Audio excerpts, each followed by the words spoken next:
Assalamu alaikum viewers. We have completed our first video on this topic. Now we will discuss about the reproduction in flowering plants. Sexual reproduction वो reproduction होती है जिसमें हमारे gametes involve होते हैं, ठीक है, male gametes and female gametes. ये कुछ मैकेनिज़म्स यहाँ पर मैंने लाइन के फॉर्म में डिस्क्राइब कर दिए हैं जो यहाँ पर रिप्रोडक्शन के टाइम पर हो रहे हैं, लेकिन मैं आपको डिटेल में समझाऊंगी साथ साथ। लास्ट वीडियो में मैं एक बात बताना भूल गई थी कि हम पॉलन ग्रेन्स को माइक्रोस्पोर्स भी बोलते हैं और दे आर हैप्लॉइड, यानी कि हाफ नंबर ऑफ क्रोमोसोम्स इसमें होते हैं, एन नंबर ऑफ क्रोमोसोम्स होते हैं, ठीक है।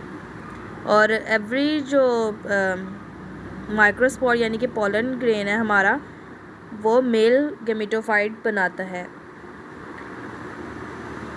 ओके, अब हम पॉलन ग्रेन्स की बात करते हैं। पॉलन ग्रेन्स जो थे वो एंड्रोशियम यानी कि मेल पार्ट ऑफ फ्लावर में है, यानी कि उसमें हमारे 2 मेल गैमेट्स बनते हैं। ये हम पिछली वीडियो में डिस्कस कर चुके हैं। इस वीडियो में हम ये सारा मैकेनिज़्म पढ़ेंगे कि ये सब होता कैसे है। Each microspore germinate in a male gametophyte generation, ठीक है। स्पोरोफाइट और गेमेटोफाइट डिप्लॉयड जनरेशन है। अल्टरनेशन ऑफ जनरेशन होती है इन फ्लावर्स में, फ्लावरिंग प्लांट में। स्पोरोफाइट से गेमेटोफाइट बनता है, गेमेटोफाइट से स्पोरोफाइट बनते हैं।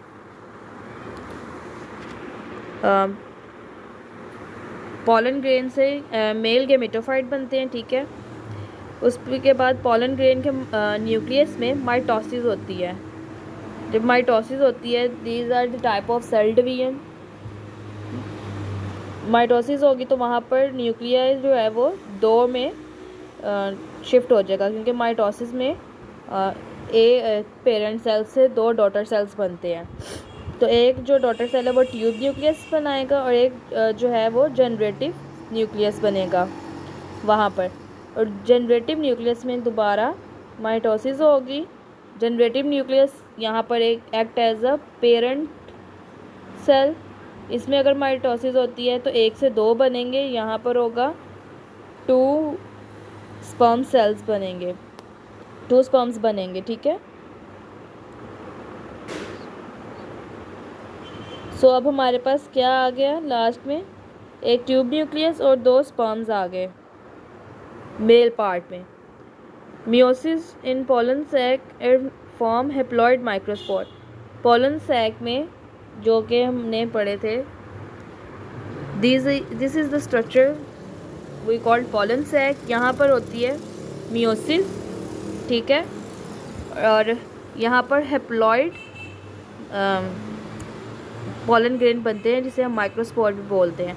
Meiosis is the type of cell division in which 1 parent cell divide to form 4 daughter cells. इसमें मियोसिस 1 और माइटोसिस 2 रिप्रोडक्टिव स्टेजेस हैं, 2 सेल डिवीजन्स इकट्ठे होती हैं मियोसिस में।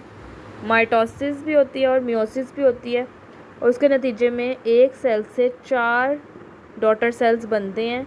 और इसमें वेरिएशंस भी आती हैं, क्रॉसिंग ओवर वगैरह होती है। ये मियोसिस और माइटोसिस एक अलग चैप्टर है, we will discuss in any other video. Generally मैं आपको बता देती हूँ कि माइटोसिस के डिवीजन के नतीजे में एक पेरेंट सेल से 2 बनते हैं, जबकि मियोसिस में एक पेरेंट सेल अगर डिवाइड होगा तो वहाँ पर 4 डॉटर सेल्स बनेंगे। माइटोसिस सिंपलिंग डबल है और मियोसिस में जो है वो 4 बनते हैं cells. Mitosis take place in the nucleus of microspore. Microspore हमारा पॉलन ग्रेन है, उसके न्यूक्लियस में माइटोसिस होती है तो वो 2 न्यूक्लियाई बनते हैं, एक ट्यूब न्यूक्लियस और दूसरा जनरेटिव न्यूक्लियस। फिर जनरेटिव न्यूक्लियस में दोबारा माइटोसिस होगी तो वहाँ पर 2 स्पर्म सेल्स आर फॉर्म्ड, ठीक है। इतनी डिस्कस हो गई। अब जो ट्यूब न्यूक्लियस है और 2 स्पर्म्स हैं, ये फर्टिलाइजेशन में हिस्सा लेते हैं। अब हम फीमेल पार्ट की बात कर लेते हैं, कार्पेल के बारे में।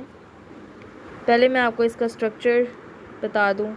ये है कार्पल का स्ट्रक्चर। अपर पार्ट हमारा स्टिग्मा है, सेंट्रल या मिडल पार्ट हमारा स्टाइल है, और बेसल पार्ट हमारा ओवरी है, ठीक है। उसकी वॉल को ओवरी वॉल से डिस्क्राइब कर दिया है, और अंदर ओव्यूल है हमारे।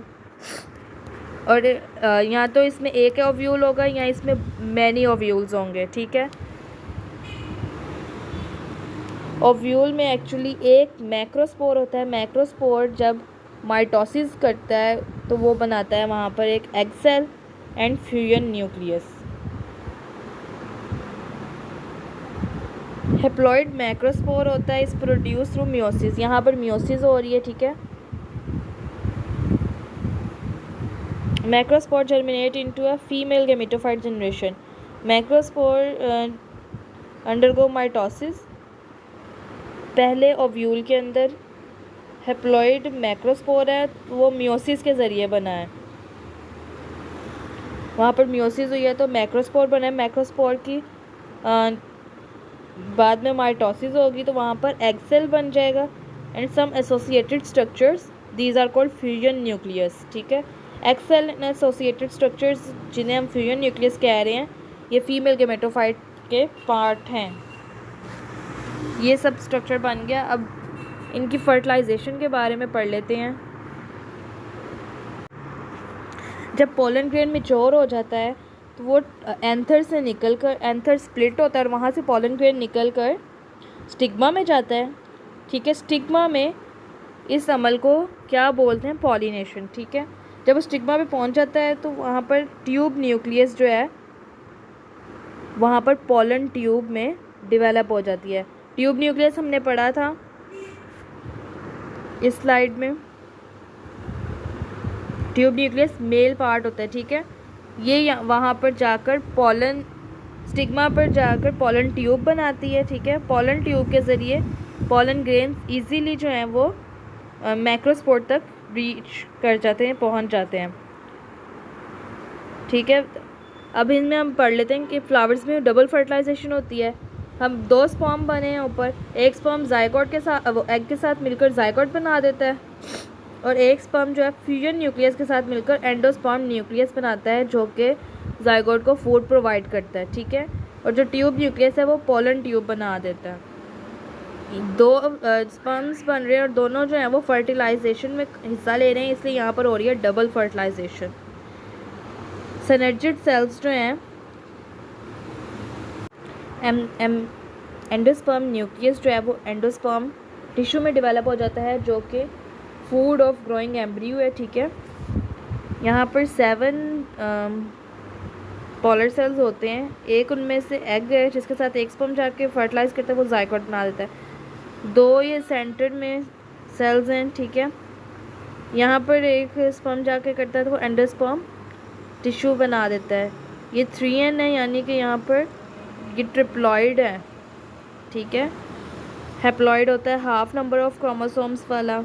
डिप्लॉइड जो है डबल या 2 क्रोमोसोम्स पूरे हैं, ठीक है। इसमें 3 क्रोमोसोम्स हैं, ठीक है।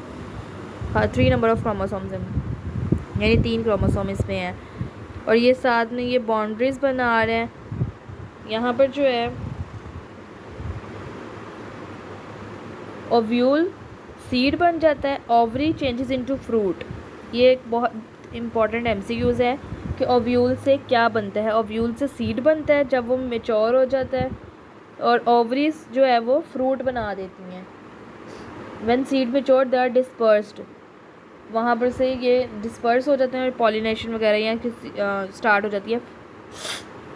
कहीं और जाकर लग जाएंगे, वहाँ पर भी प्लांट ग्रो कर जाएगा अगर सीड कहीं और जाके फॉल करते हैं तो, ठीक है। आज का टॉपिक इतना ही। उम्मीद है आप सबको समझ आ गई होगी। अल्लाह हाफिज़।